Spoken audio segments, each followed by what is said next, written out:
Well, starting your own business can get complicated.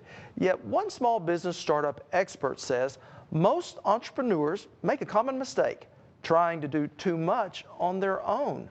At this year's Oklahoma Entrepreneurs Conference, I sat down with Ernesto Sirolli, an international expert in getting a business up and running. Dr. Sirolli, by their very nature, is an entrepreneur's willingness to do everything? Is it both their greatest strength and also maybe their greatest weakness? It is the greatest weakness. What we have discovered, reading the biographies, the autobiographies of the most successful entrepreneurs of the last 2 centuries, was that in fact, no big company, these iconic companies that we all know, not Henry Ford, not Sam Walton, they were not alone at the beginning of the company. What we have discovered was that these great entrepreneurs, they themselves had characters that would give priority to certain areas of the business. And what we're saying is that a company has to do 3 things beautifully. The product has to be beautiful, marketing has to be beautiful, financial management has to be beautiful. And guess what? We never met or read of any entrepreneur who had the passion in the same 3 fields. So what we're suggesting to startup businesses is only ever do in your company what you love to do, but make sure that you surround yourself with people who love to do what you, the entrepreneur, hate doing. And that's a very unique perspective because so many people find themselves doing what they don't like doing. Maybe they were the greatest developer of some widget, but then they become bookkeepers. And what happened is that it's really very, very sad, because when you ask the people who started a small business what was the original idea, you discover that they had a passion in doing one thing beautifully. They were making cakes beautifully, and the friend said, you should open a cake shop.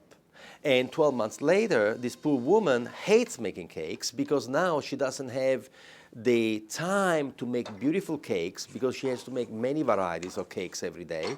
Then she has to sell them, and at midnight, Friday night, she has to do the books. So initially she was doing one of those 3 things beautifully, and in 12 months she's doing 3 things badly. She doesn't have the time to bake beautiful cakes.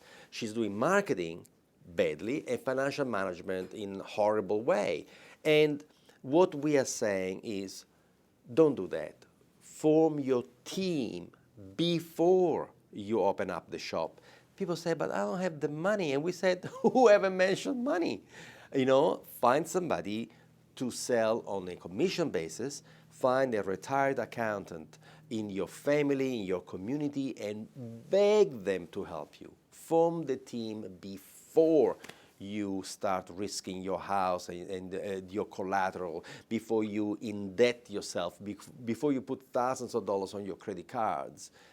Find the people to form your team. And this should be done even before a business plan is written. Oh my God, don't you ever write a business plan alone. How can you write beautifully about something you hate? You have no idea about marketing. You are an introvert craft person, and now you're writing the business plan. It doesn't make sense.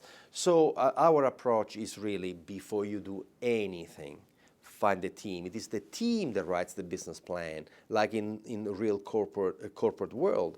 You're not going to find anybody in the corporate world going in front of a banker alone. It will always come with their team.